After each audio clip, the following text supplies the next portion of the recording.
Bien, ce matin, on va voir de la nourriture.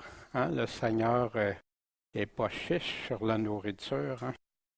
On va voir aussi de prier, prier seul. Jésus nous a montré un exemple de ça. Puis aussi une partie Jésus et nos peurs, puis d'autres sujets. Bien, la semaine dernière, chapitre 13, le chapitre 13, qu'on pourrait dire le chapitre des paraboles. Il y a plusieurs paraboles. Il y en a d'autres aussi, il n'y a pas seulement que ça. Mais la semence dans les quatre terrains, qui produit quatre choses différentes. C'est le fondement, l'identification du vrai chrétien et des faux, ou ceux qui abandonnent malheureusement, qui abandonnent la foi. Le blé et l'ivraie, qui est un tri avec le vrai et le faux, puis que Dieu va s'occuper de ceux qui font des occasions de chute, l'impiété et tout ça. Le grain de sénévé, puis la mesure, une mesure de levain dans trois mesures de farine, qui montre que ça a commencé petit, puis le royaume de Dieu s'agrandit. Tellement qu'on voit que la Bible nous parle de millions. Puis il y en a eu beaucoup à travers les siècles, depuis le début de l'Église. Le trésor caché, aller chercher le terrain, la perle, que quand tu découvres ça, tu es prêt à tout abandonner, tout le reste, tout donner pour ça. Parce que tu as trouvé ce trésor-là. Le trésor qui va dans la vie éternelle. Wow!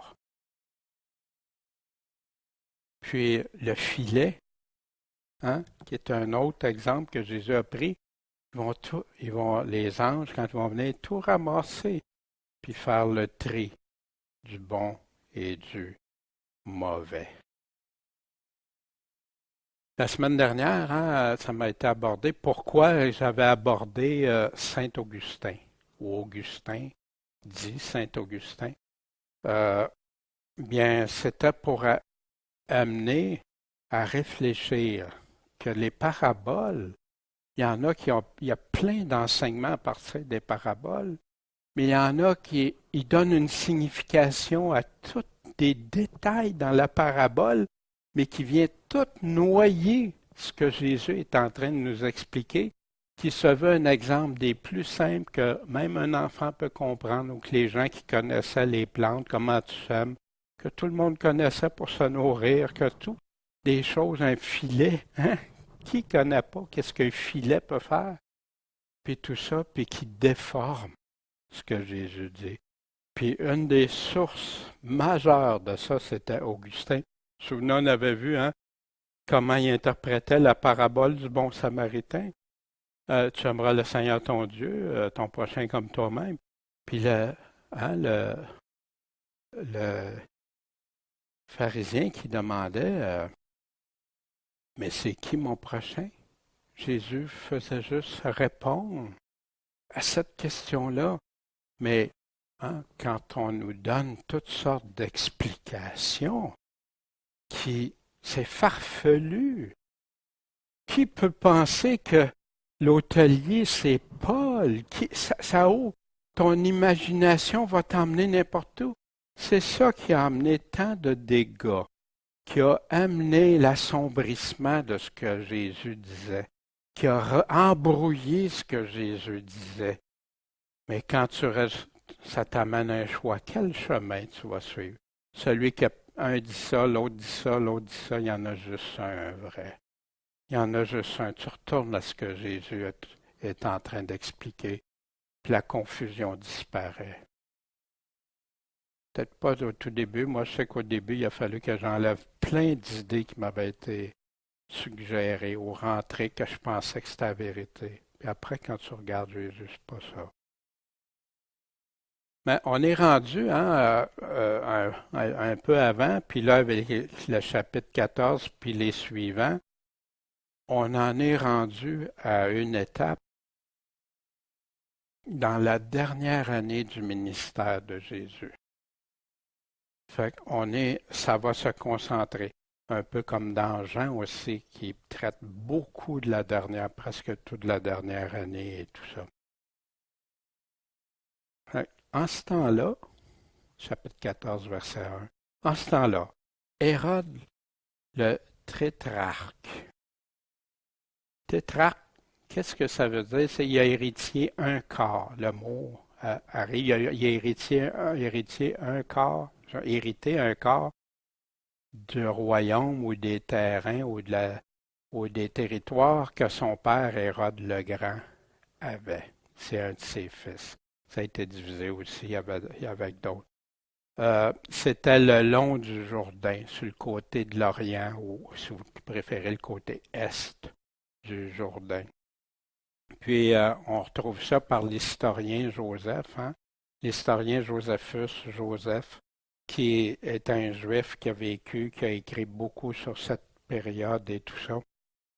Puis dans le livre d'Antiquité, dans le livre 16 au chapitre 3, pour ceux qui suivent ça, là, pour ceux qui écoutent. Et il dit à ses serviteurs, c'est Jean-Baptiste. Il est ressuscité des morts. C'est pour cela qu'il se fait des miracles par lui. Fait que dans sa tête, Hérode, là, hey, puis c'est lui qui, on va le voir, là, c'est lui qui l'a fait tuer, là, Jean-Baptiste. Puis il savait que Jean-Baptiste, c'était quelqu'un de très particulier.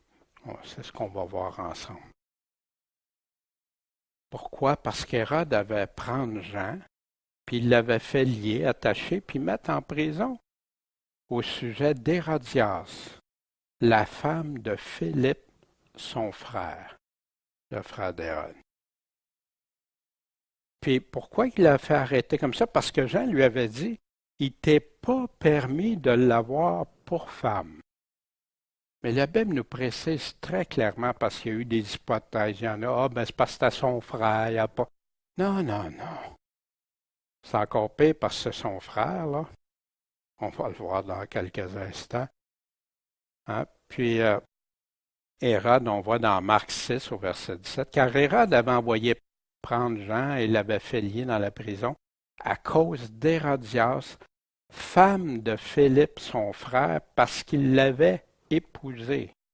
La Bible nous dit la raison. Ça fait que c'est vraiment à cause du mariage qu'il a marié, du mariage en question. Il leur dit, hein, quiconque, ça c'est qui parle, c'est Jésus, quiconque répudiera sa femme, puis en épousera un autre, va commettre quoi? Un adultère. Est-ce qu'on comprend jusqu'ici? Et si la femme quitte son mari et en épouse un autre, elle aussi a commis un adultère.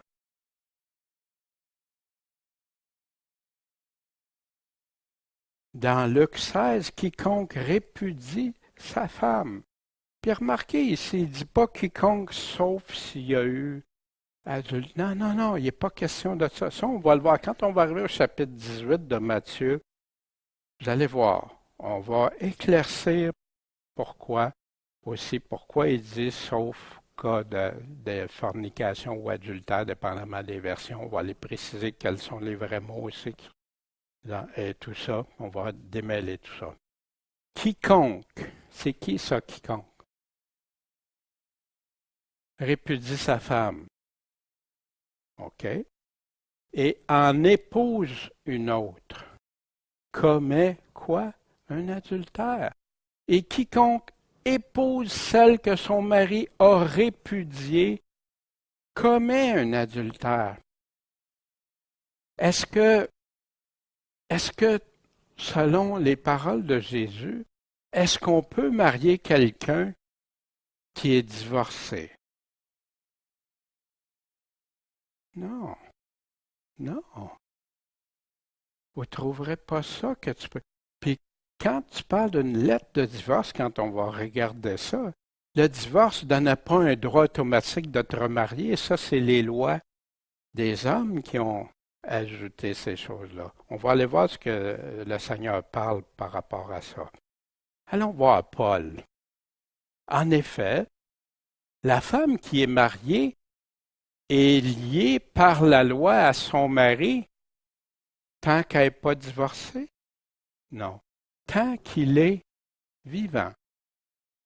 Mais si le mari meurt, là, elle est dégagée de la loi du mari.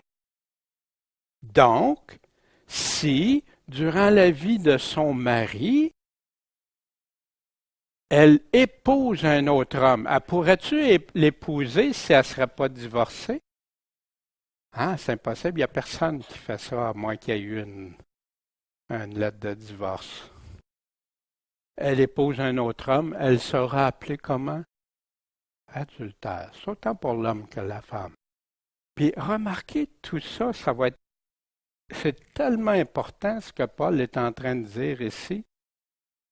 Paul est en train de prendre cet exemple-là pour nous démontrer qu'on est mort à la loi de l'Ancien Testament. Sans ça, on serait adultère en prenant l'autre alliance avec Jésus-Christ. Fait que si ça ne serait pas correct ce que Paul est en... Il y aurait une erreur ou une possibilité que ça soit pas exactement comme il dit, les gens auraient pu rejeter tout ce que Paul disait. Ça, c'est dans Romains 7, ça, la lettre aux Romains. Mais si son mari meurt, elle est affranchie de la loi. Elle n'est plus mariée, il est mort.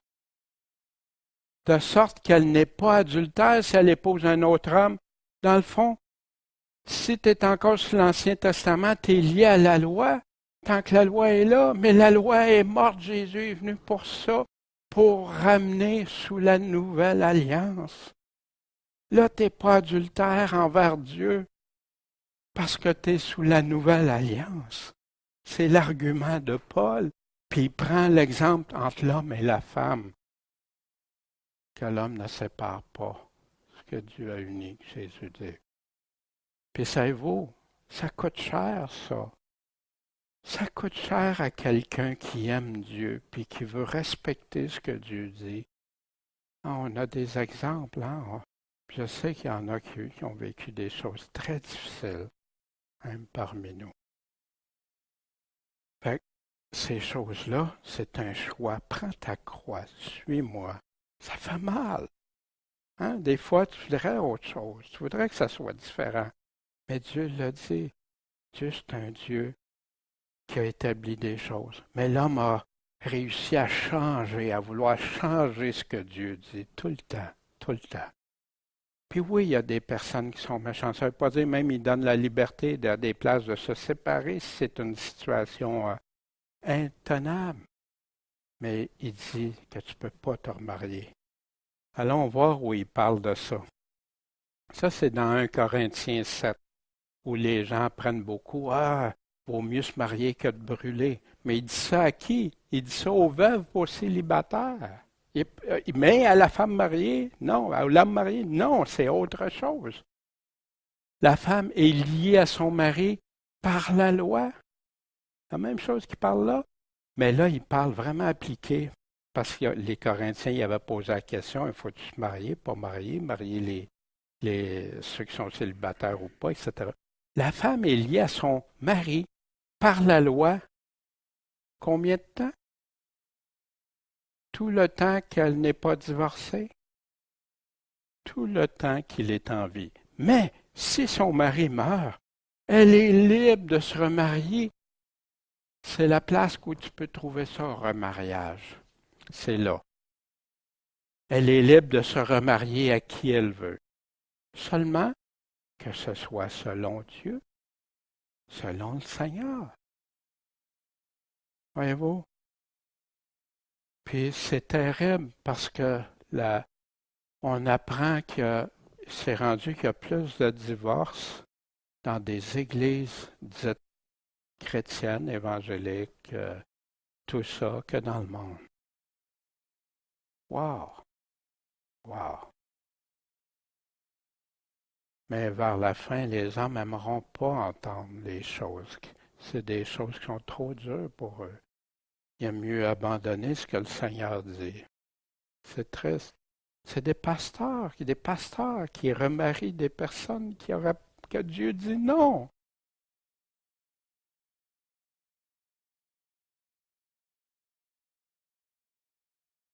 En effet, voici ce que Paul dit aux Romains aussi. En effet, les commandements, tu ne commettras pas d'adultère, tu tueras pas, tu déroberas pas, hein, tu voleras rien, tu diras pas de faux témoignages, pas de mensonges, tu ne convoiteras pas,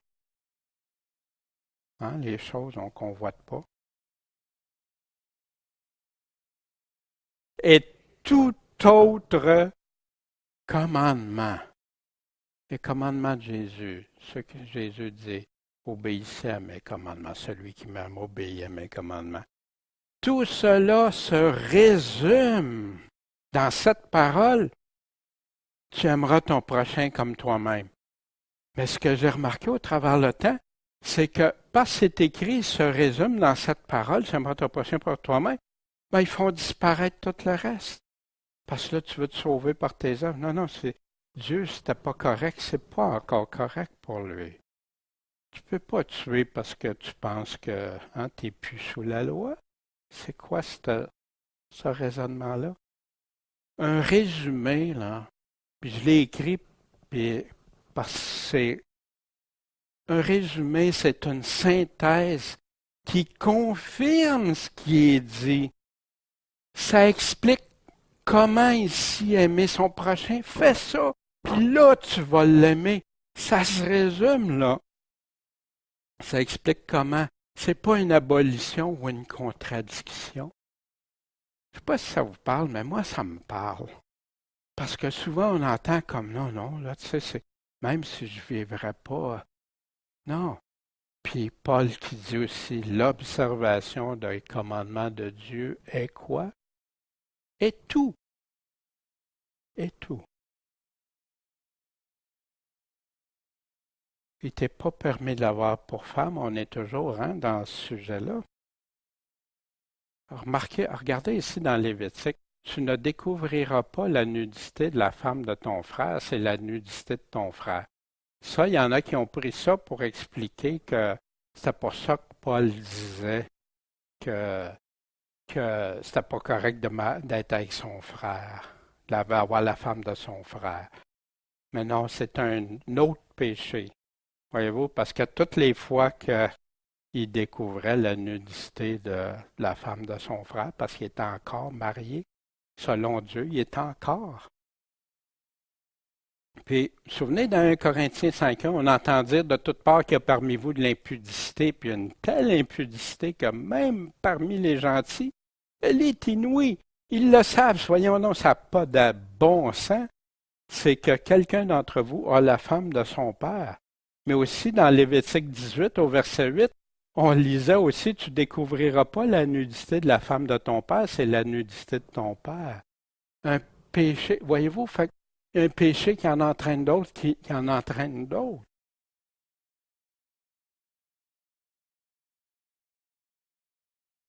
Fait que Hérode aurait bien voulu faire mourir Jean-Baptiste.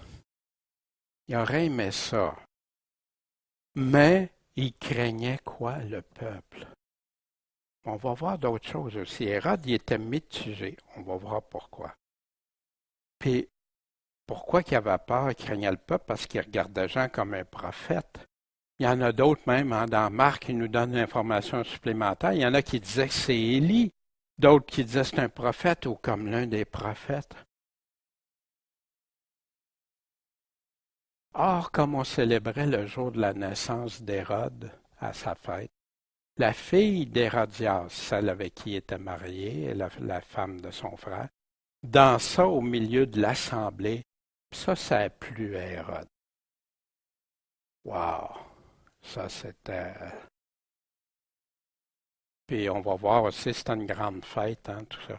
De sorte qu'il a promis avec serment de lui donner quoi? Tout ce qu'elle demandait, ne fût-ce qu'une grande partie de mon royaume. Mais là, poussé par sa mère détestait Jean-Baptiste. On va voir dans quelques instants. Elle lui dit, donne-moi ici, dans un plat, la tête de Jean-Baptiste. Qui demanderait ça? La tête de quelqu'un dans un plat. T'aimes pas quelqu'un, là. En tout cas.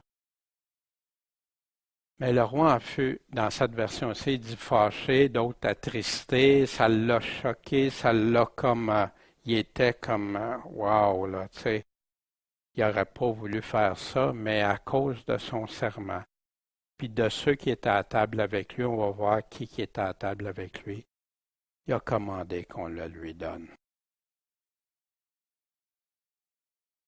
Puis, il craignait le peuple, hein, parce qu'on le regardait comme un prophète. Mais aussi, Hérode, on apprend dans Marc, qu'Hérode craignait Jean. C'est pour ça qu'après, il a pensé que c'était Jean-Baptiste qui avait fait mourir. C'était lui qui était revenu puis il faisait des miracles. Il craignait, sachant que c'était un homme juste et saint. Voyez-vous pourquoi il était attristé, il était mitigé, il aurait voulu, il aurait aimé ça, mais non, puis il luttait, il était comme en tourment par rapport à Jean-Baptiste. Puis il le considérait. Il faisait même beaucoup de choses selon ses avis. Jean-Baptiste était une source de sagesse pour lui. Puis il voulait faire comme Jean-Baptiste disait parce qu'il savait que c'était correct, puis c'était bien, puis c'était bon. Et il l'écoutait avec plaisir. Voyez-vous, Hérode, comment il s'est senti quand la fille lui a demandé, la fille d'Hérodias est venue lui demander. Il a envoyé couper la tête à Jean dans la prison. Et on apporta sa tête dans un plat et on le donna à la fille, puis la fille a été le présenter à sa mère.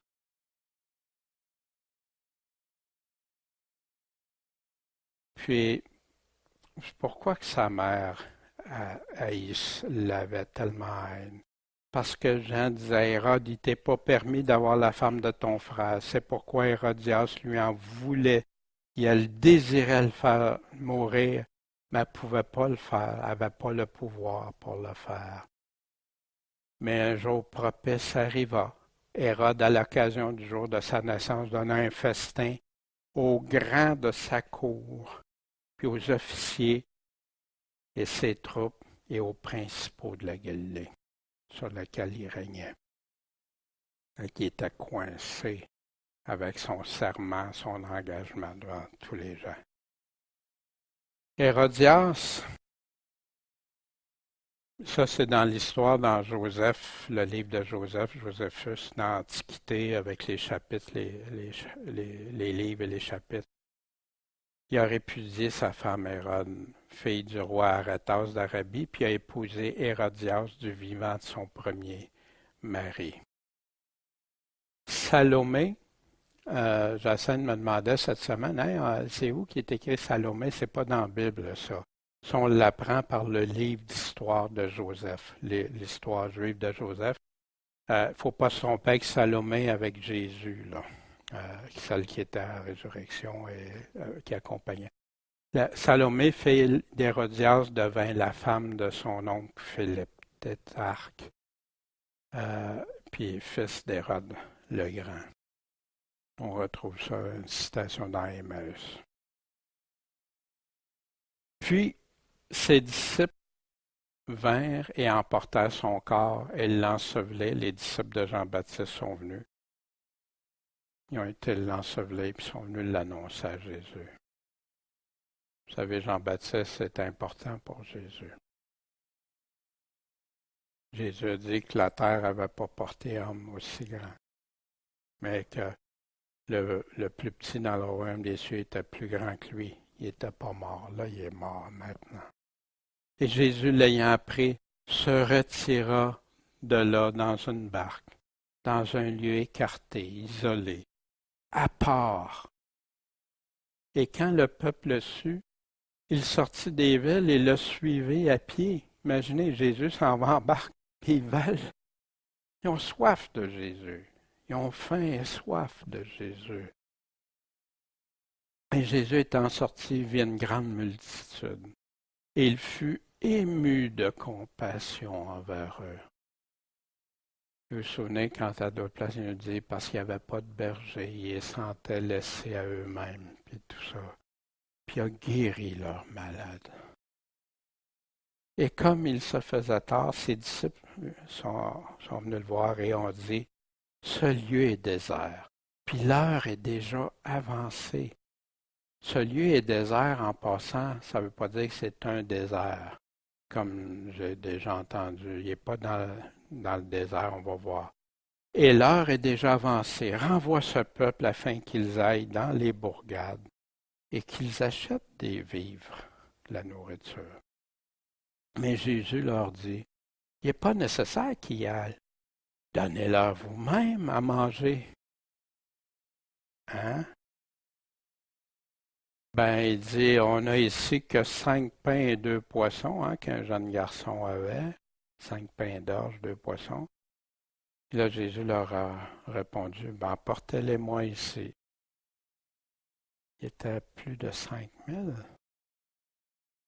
Ça, c'est, rajoute femmes et enfants. Et après avoir commandé que le peuple s'assit où? Sur l'herbe. Fait que si vous entendez quelqu'un qui arrive encore avec ses enseignements, qui était dans le désert, là, qui n'avait rien, ben, il n'y a pas d'herbe dans le désert.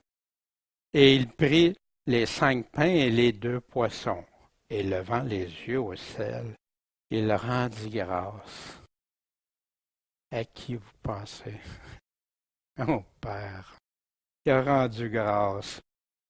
Puis, il a rompu les pains. Il y en avait combien de pains?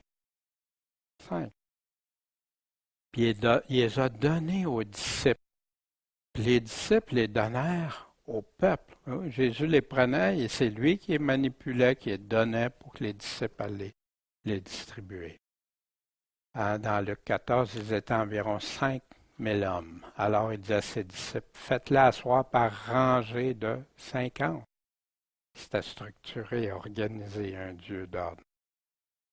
Quand il disait qu'il les a fait asseoir, là, tous en mangèrent et furent rassasiés.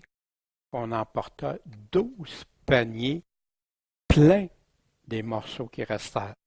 Je ne sais pas la grosseur des paniers, puis il y en a qui disent il y en a toutes sortes de. On ne sait pas la grosseur, mais il y a une affaire qui est sûre. Les 5 pains pouvaient-tu remplir un panier? Je pense pas. Mais là, ils ramassent les restes. Puis il y a 12 paniers. Et ceux qui avaient mangé étaient d'environ 5000 sans compter les femmes et les petits-enfants. Dans Jean 6, on a des détails supplémentaires. Moi, j'aime ça aller voir ailleurs, puis apprendre des choses. Puis c'est là qu'on a un plus grand portrait de ce qui s'est passé. Puis des fois, on se souvient d'une affaire. Puis vous savez, en passant ça, des fois, on ne se souvient pas des versets, des passages, mais on peut associer éventuellement à force des livres, puis on les regroupe ensemble. Jésus dit à Philippe, on n'a pas cette information-là, mais là, on l'a. Où achèterons-nous des pains afin que ces gens aillent à manger? Or, il disait cela pour l'éprouver, pour tester Philippe. Puis il voulait voir Philippe, comment il réagirait dans ça. Puis, Jésus savait ce qu'il devait faire. Philippe répondit, 200 deniers de pain ne suffira pas pour que chacun en prie un peu. Puis là, on apprend qu'André, puis Simon-Pierre dit, il y a un jeune garçon qui a 5 pains d'orge, on a même la sorte de pain, hein, et tout ça. Puis ici, il y avait beaucoup d'herbes dans ce lieu-là. Hein, fait que quand on lisait de l'herbe, là, on dit qu'il y en a beaucoup d'herbes. Puis, voyant le miracle que Jésus avait fait, disait, celui-ci est véritablement le prophète qui devait venir au monde. Quel prophète? Que Moïse disait, après moi viendra un prophète comme moi. Écoutez-le dans tout ce qu'il vous dira. Il savait qui était Jésus. Un peu plus loin aussi, dans Jean 6, on a ces détails-là qui donnent les passages qui s'est arrivé tout de suite après ça, travailler non pas pour la nourriture qui périt, mais celle qui demeure jusque dans la vie éternelle. Jésus s'est servi de ces miracles-là, puis on va voir, il y en a un autre miracle aussi avec du pain, puis tout ça qu'on va voir plus tard. Là. Et, et qui faisait ce miracle-là, puis il utilisait ça pour enseigner les principes de Dieu. Et que le Fils de l'homme vous donnera, car le Père l'a marqué de son sceau. Dieu lui-même, celui-ci est mon Fils bien-aimé, écoutez-le. Ils lui dirent donc, que ferons-nous pour travailler aux œuvres de Dieu? Jésus leur répond, c'est ici l'œuvre de Dieu. Puis il leur dit, c'est quoi? Que vous croyez en celui qui l'a envoyé. Ben oui, c'est là que le Père, croyez. Croire, c'est écoutez-le. Écoutez ce qu'il dit. Quel miracle fais-tu donc que nous le voyons puis que nous croyons en toi? Hey! Ça fait combien de miracles que Jésus a fait? Voyez-vous, c'est-tu de la bonne volonté? Quelle œuvre fais-tu? Qu'est-ce que tu fais, toi, pour qu'on croie? Wow! Pourtant, le peuple même, je ne parle pas des pasteurs religieux, puis tous ces gens-là qui doutaient de lui, les pharisiens, puis les sadducéens, puis les théologiens, les scribes, tout ça, mais ceux qui croyaient, le peuple, avais-tu besoin de demander ça à Jésus?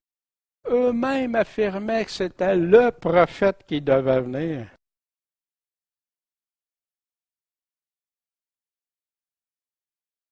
Croire. Celui qui croit en moi. Croire, c'est croire tout ce qu'il dit. C'est l'écouter attentivement. Écouter ce qu'il dit. Qui a les paroles de la vie éternelle? Vous savez, après Jean 6, c'est là qu'il y en a 70, pas 70, mais il y en a beaucoup qui l'ont abandonné parce que les paroles de Jésus étaient trop dures. C'est là que Pierre a dit, à qui irions-nous? C'est toi qui as les paroles de la vie éternelle. L'écouter attentivement, pas mettre en doute ses paroles. Des gens qui enseignent pour le Seigneur devraient toujours être là pour vous faire avoir confiance en ce que Jésus dit, pas faire douter des paroles que Jésus a dit. Ben, ça ne veut pas vraiment dire ça, ben, c'est peut-être... Non!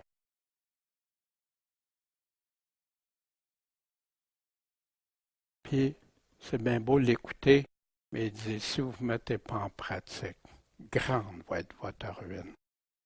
Obéir, mettre en pratique, le suivre, mais le suivre lui. C'est lui qui a la vie éternelle, c'est à lui qu'on va répondre. Ça, c'est la vraie foi pour être sauvé. Puis là, tu peux être en pleine assurance de marcher dans les voies de ton Dieu.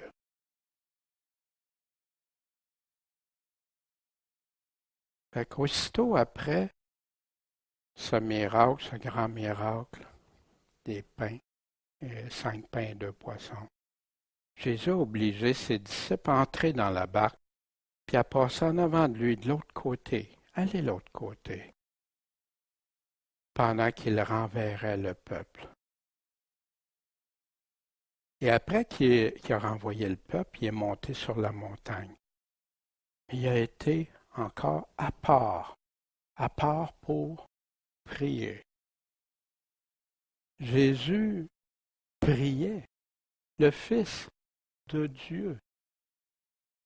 Combien plus nous, Jésus-Christ, priait. Puis le soir étant venu, il était là avec plein de monde, seul. Combien de temps on passe dans la prière seul avec Dieu? Savez-vous, on entend beaucoup parler d'être en relation avec Dieu. Si tu es en relation avec quelqu'un, tu lui parles-tu des fois? Regardez Facebook, hein, les gens ne sont pas capables de passer une journée sans... Si c'est pas quelques minutes même, des fois. mais avec le Seigneur. Mais quand tu aimes quelqu'un, tu as ce désir de lui parler, de lui dire ce qui va pas, de lui demander sa volonté. Qu'est-ce que tu veux, Seigneur? Tu sais quoi? De lui demander de la force, de lui demander de veiller, de rester, tu l'aimes de tout ton cœur, ton âme, ta pensée.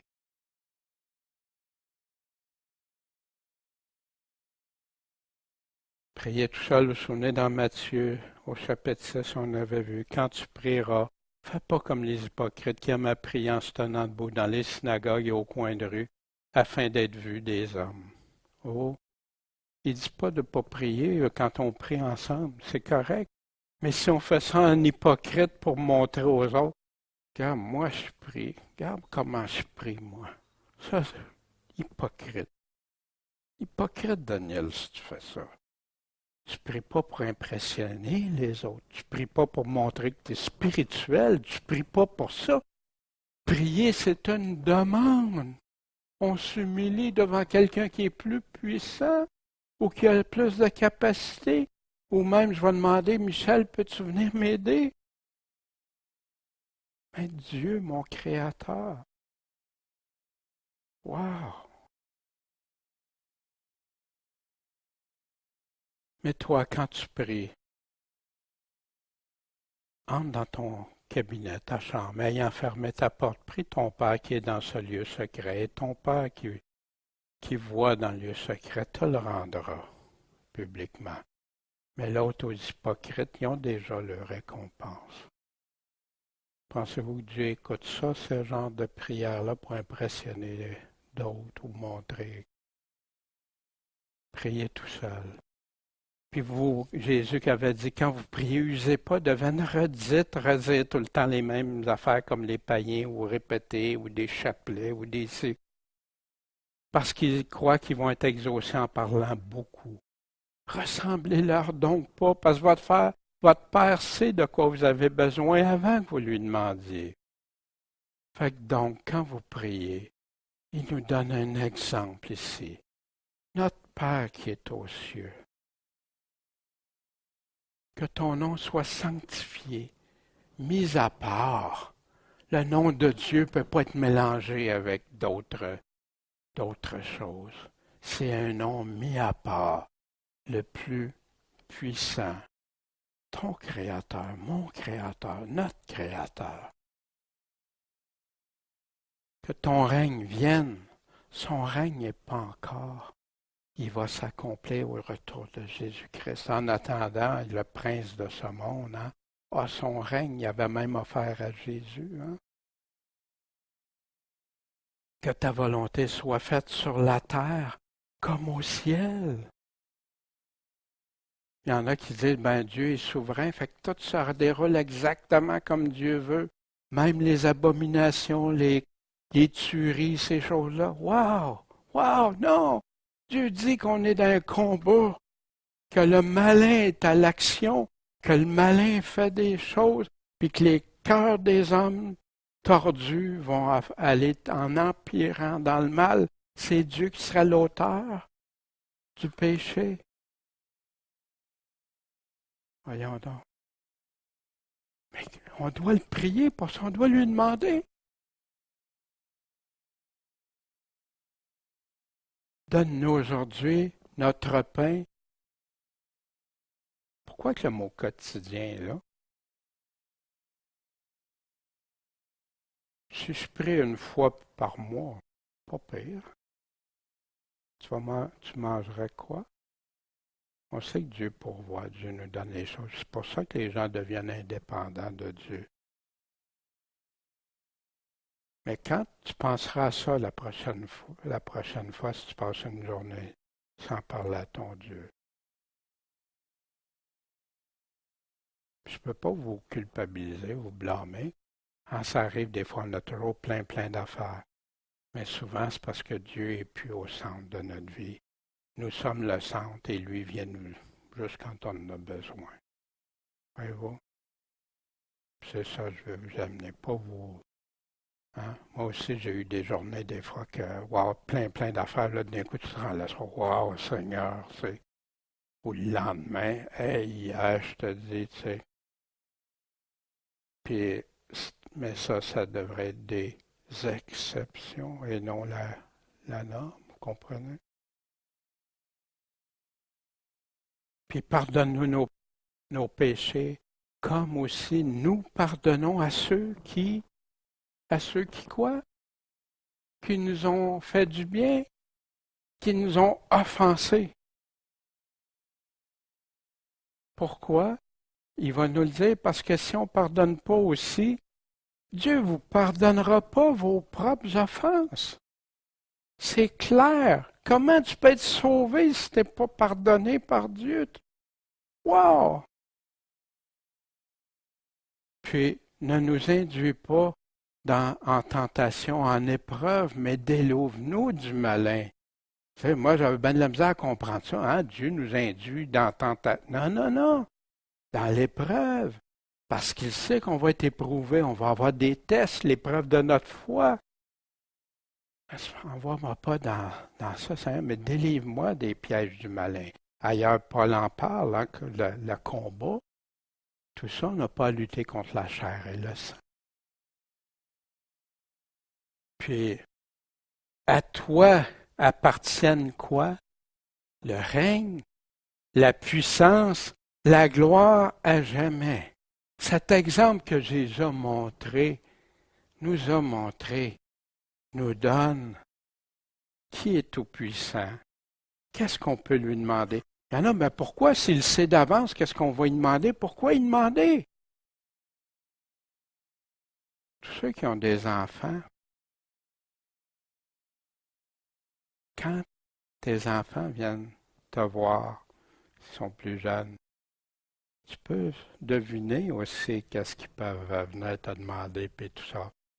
Mais, par exemple, il y aurait besoin de quelque chose pour aller, hein, pour avoir quelque chose qu'ils aiment beaucoup, tu sais. Ben, si tu arrives, tu lui donnes tout de suite.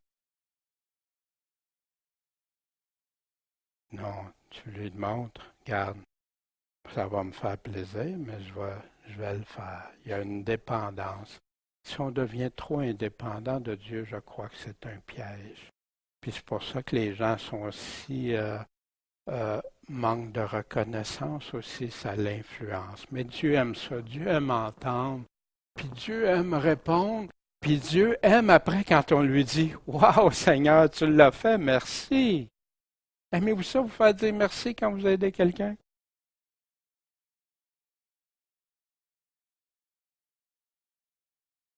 Cependant, la barque était déjà au milieu de la mer, battue des flots, parce que le vent était contraire. Fait que là, on revient à nos disciples qui sont en chaloupe, là, parce que le Seigneur leur avait commandé d'aller l'autre bord.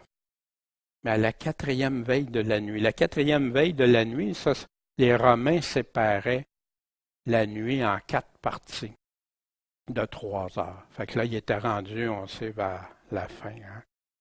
Puis, à la quatrième veille de la nuit, il les a laissés un bout de temps. Hein? Jésus est allé vers eux en faisant comment? En chaloupe, en marchant sur la mer. Marcher sur la mer. Je ne sais pas qui peut faire ça, qui peut avoir le contrôle sur les lois naturelles, sur la gravité, sur l'eau. Fait que là, ses disciples le voyaient marcher sur la mer, ont été troublés. Hein? Je pense moi aussi, je pense qu'on le serait tous. Et dire, c'est un fantôme.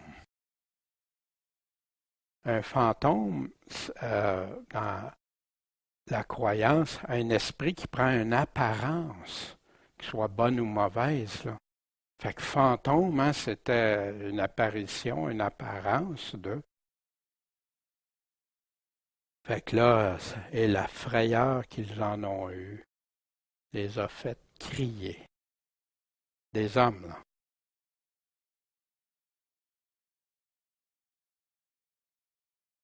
Mais aussitôt, Jésus leur parla et il leur dit, rassurez-vous, c'est moi. N'ayez pas de peur. Pas si ça vous est arrivé d'avoir peur. Ça arrive jamais, hein, qu'on a eu des peurs, des craintes, tout ça. Jésus, dans des circonstances qu'eux autres pensaient que leur vie était menacée, là. Puis en plus, ils ont de la misère, ils sont brûlés, fatigués au maximum. Puis pour eux, ils voyaient un fantôme arriver, quelque chose qui marche sur l'eau en pleine. Voyons donc, qu'est-ce que c'est ça? Ayez pas peur. Ça se peut-tu dans nos circonstances de la vie? Hein? Puis Jésus nous dit ça, avoir la foi en lui. N'ayez pas de crainte, ne craignez pas. Craignez pas, hein, même quand il parle, craignez pas ceux qui peuvent enlever. Puis il nous le répète, craignez pas pour ce que vous allez manger. Craignez pas, craignez pas, craignez pas.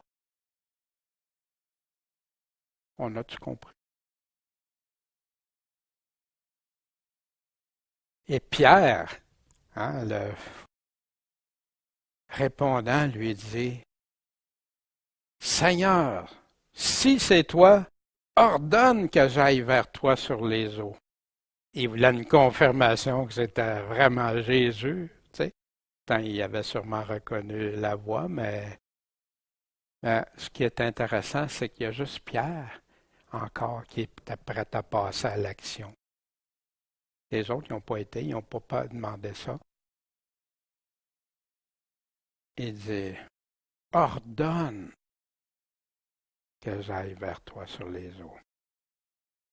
Moi, ça m'est arrivé souvent, hein. Seigneur, si c'est toi, là, fais que telle chose ou confirme-moi-le de telle façon. Puis j'ai appris de plus en plus à me fier sur ce qu'il avait déjà dit, sur ses paroles. Mais des fois dans la vie, Seigneur, un petit clin d'œil, s'il vous plaît. Rassure-moi que je suis en train d'être agréable ou en train d'accomplir vraiment ce que tu attends de moi. Seigneur, si c'est toi, fais que. Jésus a dit à Pierre, viens Pierre. Puis Pierre était descendu de la barque, a marché sur les eaux pour aller à Jésus. Pierre a marché sur les eaux. J'imagine Pierre puis les autres. Wow, il est capable de marcher. Mais voyant que le vent était fort, c'est intéressant parce que le vent est fort, ça l'inquiétait plus que de marcher sur l'eau, on dirait. Et voyant que le vent, il a eu peur. Puis comme il commençait à enfoncer, marquez, si vous marchez sur l'eau, avez-vous déjà essayé ça de marcher sur l'eau? Tu commences pas à enfoncer, tu fonces, tu t'enfonces. Il commençait à s'enfoncer. Il s'est écrié, puis il a dit, Seigneur, sauve-moi! Ça vous est-tu déjà arrivé de dire ça? Ouais, Seigneur, sauve-moi. Et encore, quelques heures plus tard, non, aussitôt, Jésus a étendu la main, l'a pris, lui disant, homme de grande foi, homme de peu de foi, peu de confiance, pourquoi as-tu douté? Ça ne nous arrive pas, ça, les circonstances de la vie. On a pleine confiance au Seigneur, puis let's go, puis on y va. Là, tout d'un coup, il arrive des événements où quelqu'un nous dit une affaire, où il arrive telle autre affaire. Puis là, oups, ce qu'on était si sûr s'écroule comme un château de cartes. Non, doute pas. Si tu as la foi gros comme un grain de sénévé. Pourquoi as-tu douté? Pourquoi j'ai douté, Seigneur? Je ne veux plus douter. Homme de peu de foi, pourquoi la foi est si importante? Hébreux 11, le chapitre de la foi. Tu veux comprendre la foi? Va lire ce chapitre à partir de la fin du chapitre 10, chapitre 11. Or, il est impossible de lui être agréable. Impossible d'être agréable à Dieu sans la foi. Vous savez, il y en a qui croient que tu as la foi juste après que Dieu soit venu te chercher. Non, non, c'est pas ça que la Bible dit. Tu dois avoir la foi, puis après, il va t'accorder, Car il faut que celui qui s'approche de Dieu croit que Dieu est. Je suis, c'est lui. Et qu'il est le rémunérateur. C'est lui qui va donner. Rémunérer quoi? La vie éternelle, répondre. À qui? À ceux qui le cherchent. Impossible sans la foi, oublie plaire à Dieu. Oublie de lui être agréable. Une option, non, il faut. Obligation. Que si tu t'approches de Dieu, que tu crois que Dieu est là, que Dieu existe, que Dieu est là. Souvenez Jésus, mais Jésus dit pour la fin des temps, dans les époques difficiles, trouverai-je la foi? Trouverai-je encore la foi quand il va revenir? Je vous dis qu'il les vengera bientôt. Il va mettre la justice bientôt. Quand? Quand le Fils de l'homme viendra, trouvera-t-il la foi sur la terre?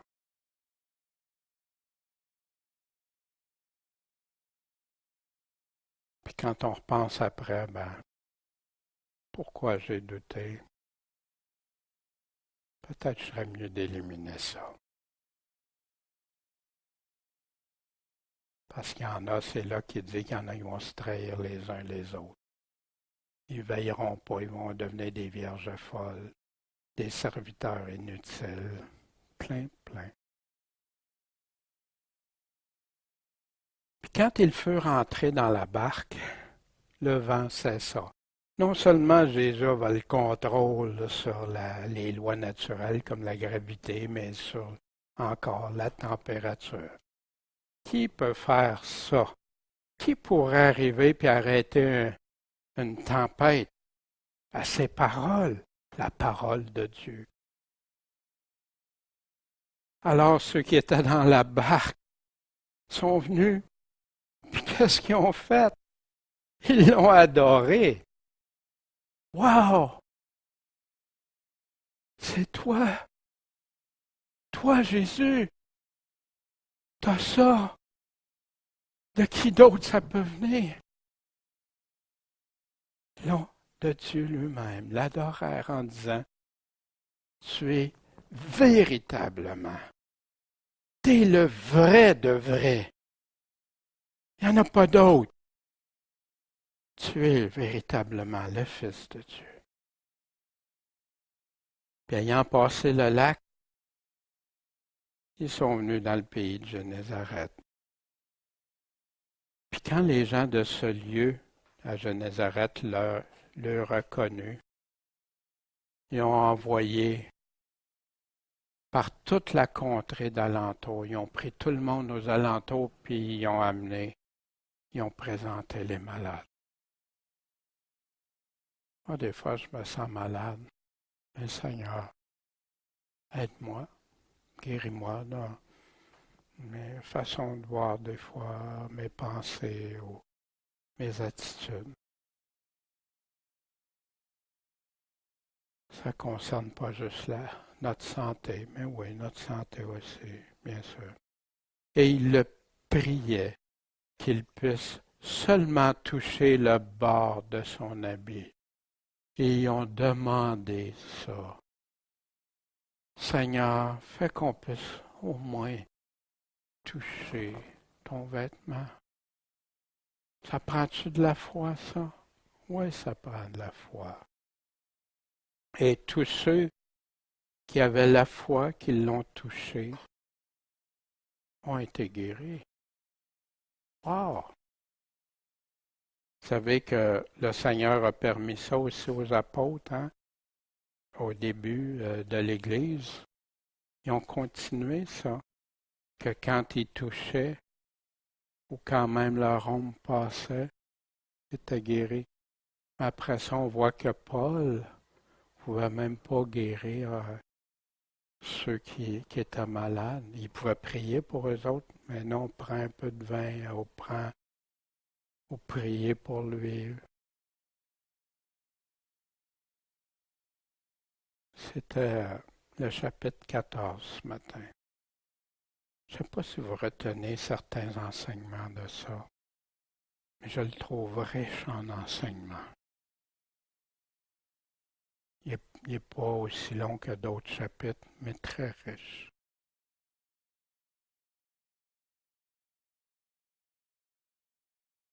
Moi, en ce qui me concerne, Jean-Baptiste a averti Hérode. Il lui a dit, Hérode, c'est pas correct que tu aies la femme de ton frère. Est-ce que Jean-Baptiste était là, hein, pour le confronter, puis tout ça, puis aller en prison, puis rester en prison juste parce qu'il voulait? Non, Jean-Baptiste est un homme de roi. Jean-Baptiste disait la vérité. Puis il aimait sûrement Hérode parce qu'il partageait avec. Puis Hérode, il y avait une relation. Même si elle était mitigée, il y avait une relation. Mais nous, là, si Jean-Baptiste serait ici parmi nous, il nous dirait-tu des choses?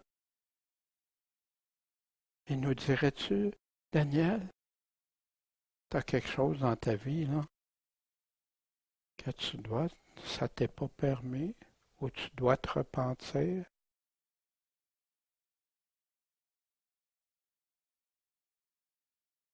Est-ce que j'aurais quelque chose qui m'avertirait des conséquences pour mon âme?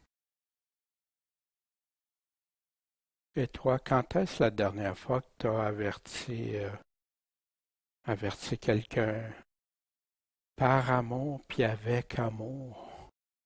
Quelqu'un qui a un péché dans sa vie ou qui s'en va dans une erreur qui peut le conduire ailleurs.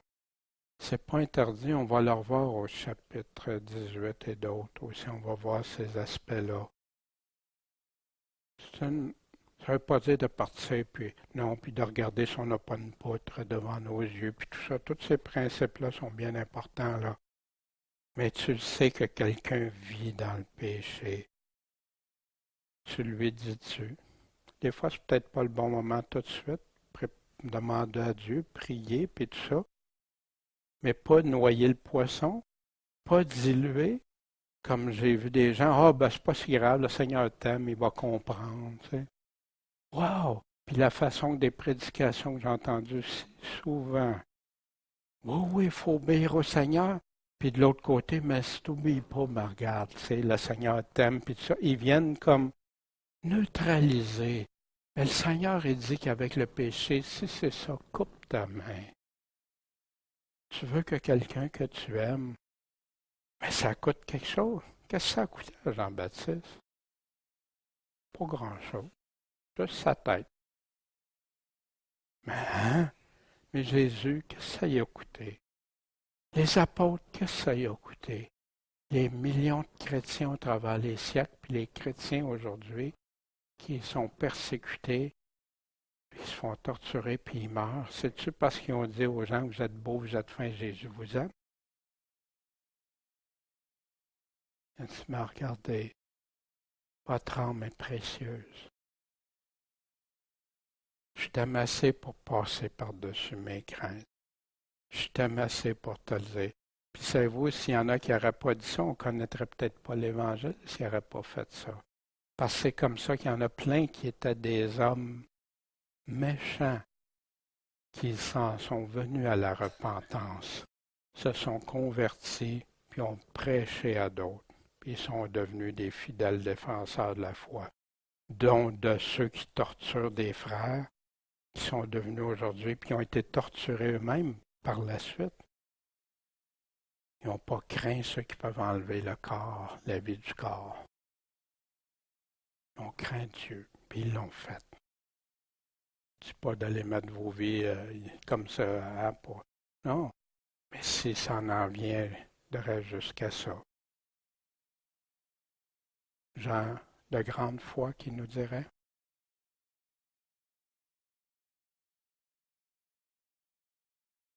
quelles situations te font ou te feraient peur?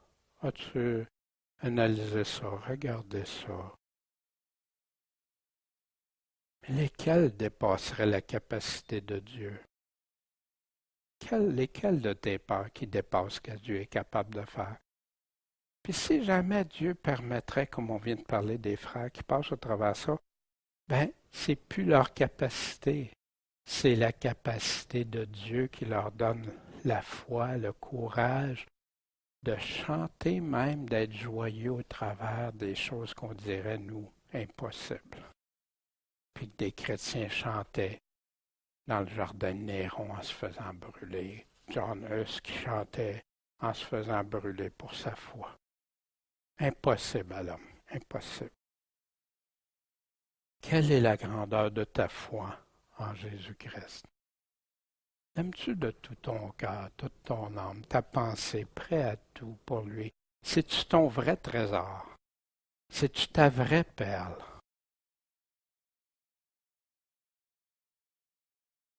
Y aurait-tu des domaines dans lesquels tu douterais de Dieu ou de ses paroles?